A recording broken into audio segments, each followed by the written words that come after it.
E aí, galerinha, beleza? Meu nome é Vander e na nossa aula de hoje a gente vai continuar estudando sobre o conjunto dos números racionais, só que de uma forma mais específica sobre frações, ok? Então é o seguinte, pessoal, como eu mostrei para vocês na aula passada, esse conjunto dos números racionais, ele vai ser dividido em duas partes.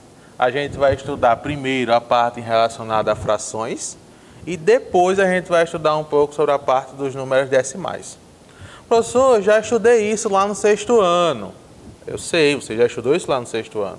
O que é que a gente vai fazer aqui? A gente vai fazer uma pequena revisão, certo? E depois a gente vai colocar em prática aquela partezinha de jogo de sinais. Porque se você lembrar, a partir do sétimo vai aparecer tanto números positivos quanto negativos. Lá no sexto ano, você está acostumado a ver apenas a parte dos números positivos. Então aqui vai entrar esse complicador, certo? Antes da gente complicar, vamos primeiro relembrar alguma coisa em relação a esse tipo de fração, certo? Primeira coisa, eu sei que o número que aparece na parte de cima eu chamo de numerador e o número que aparece na parte de baixo eu chamo de denominador. Até aqui, nenhum problema, né? Pois bem, dependendo do valor desse numerador e desse denominador, eu vou ter tipos de frações diferentes. Eu vou ter a fração própria, imprópria e aparente. Qual a diferença entre elas? Uma fração própria é quando eu tenho o numerador menor que o denominador. No caso aqui, ó, no numerador eu tenho 2, no denominador eu tenho 3. Significa que o numerador é menor que o meu denominador. Então isso é uma fração do tipo própria. Quando é que eu vou ter uma fração imprópria? É quando o numerador ele é maior que o denominador. Como o exemplo que eu coloquei aqui, ó, 7 sobre 5. Ok? Na fração aparente, a gente vai ter a seguinte situação. Olha só, para a fração aparente, o resultado da minha fração vai ser um número inteiro. Como assim? Olha só, eu tenho 4 e 2. 4 dividido por 2 dá 2. Ou seja, essa fração tem como resultado um número inteiro. Professor, essa fração aparente não é a mesma coisa que fração imprópria, não? Não.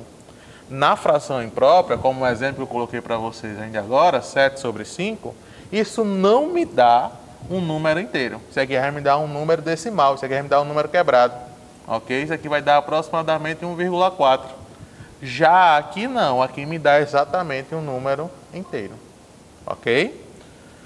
Quando eu consigo compreender fração própria, fração imprópria e assim por diante, eu consigo fazer a comparação de frações. Como é que vai funcionar essa comparação de frações? Para eu comparar as frações, eu tenho que prestar atenção no denominador e no numerador. Como assim? Se os denominadores forem iguais, eu vou comparar da seguinte maneira. O denominador aqui é 3 e 3, olha só. Quem é maior, o 2 ou 1? O 2. Consequentemente, 2/3 é maior do que 1/3. Beleza? Se eu tivesse aqui outro exemplo, se eu tivesse aqui 1/4 e 5/4. O denominador é igual nos dois. Aqui também. Quem é maior, 1 ou 5? 5. Consequentemente, 5/4 é maior do que 1/4. Beleza? Quando os numeradores são iguais, aí eu já vou comparar de outro jeito. Que outro jeito é esse? Eu tenho aqui 3/7 e 3/5. Como é que isso aqui vai funcionar? Numeradores iguais, olha para o denominador. Quem é menor nos denominadores? 7 ou 5? 5. Consequentemente, 3/5 é maior do que 3/7. Um jeito que eu sempre dou a dica para vocês tentarem decifrar isso é assim, ó. Ei, se eu tenho 2 pães, vou dividir para 3 pessoas, e eu tenho um pão e dividir para 3 pessoas, onde é que a galera vai comer mais? Onde é que eu como mais? É quando eu tenho 2 pães para 3 pessoas. Consequentemente, essa fração é maior. Se eu tenho aqui 3 pães, vou dividir para 7 pessoas. E eu tenho 3 pães e dividir para 5 pessoas, onde é que se come mais? Quando eu pego os 3 pães e divido para 5 pessoas. Certo? É só pensar em comida que tudo vai dar certo. Beleza? Vamos lá. Então é o seguinte, pessoal. Além de eu comparar as frações quando tem denominador igual, numerador igual, eu também tenho que saber comparar essas frações quando o numerador e o denominador forem diferentes, certo? Aí aqui fica um pouco mais complicado. Para eu poder fazer isso, você tem que lembrar daquele processozinho de cálculo de MMC que você aprendeu lá no 6º ano, que a gente já começou no 7º ano revisando sobre ele. Ok? Como é que vai funcionar? Quem são os denominadores aqui? É o 3 e o 7. Então você vai fazer o MMC entre 3 e 7. A gente sabe que o 3 só divide por 3, que dá 1. O 7 só divide por 7, que também dá 1. E a gente vai ter que o MMC é 21. Até aqui, tudo ok. O que é que eu vou fazer com esse 21? Eu vou pegar esse 21 e vou colocar ele nos dois denominadores. Feito isso, eu vou pegar esse 21, dividir por quem está embaixo e multiplicar por quem está em cima. 21 dividido por 3, 7. 7 vezes 2 vai dar 14. 21 dividido por 7, 3. 3 vezes 5, 15. O que é que a gente tem aqui?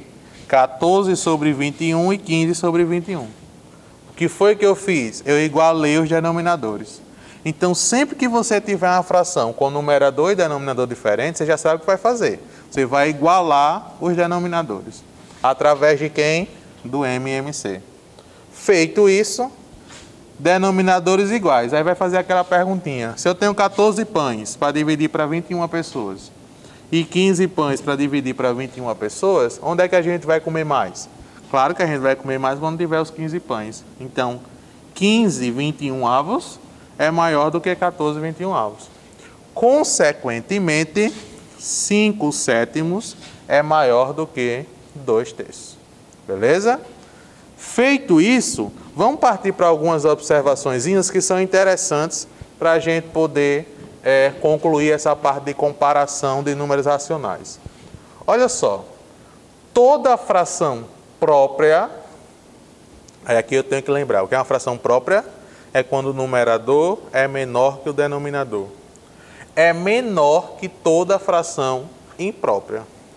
Por que que eu posso afirmar isso? Pessoal, toda fração própria vai me dar um valor menor do que 1. Toda fração própria, quando eu for dividir, vai dar 0, alguma coisa. Já toda fração imprópria vai me dar sempre um valor maior do que 1. Qual é a conclusão que eu tiro disso? Que toda fração imprópria é maior do que qualquer fração própria. Ok?